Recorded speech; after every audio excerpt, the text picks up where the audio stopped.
a.m. Eastern Standard Time. At 11:22 p.m. Eastern Standard Time, Doppler radar indicated thunderstorms producing heavy rain across the warned area. What? Between 1 and 2 inches of rain have fallen. Additional rainfall amounts up to 1 inch possible in the warned area. Flash flooding is ongoing or expected to begin shortly. Visit flashflooding.com. There? Are you kidding me?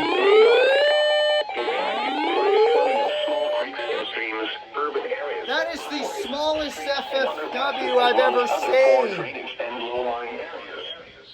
Some locations that will experience flash flooding include southwest flooding of some mobile homes on John Price Road may be occurring. Turn around. Don't drown when encountering flooded roads. Most of flood deaths occur in vehicles. Be especially cautious at night when it is harder to recognize the dangers of flooding.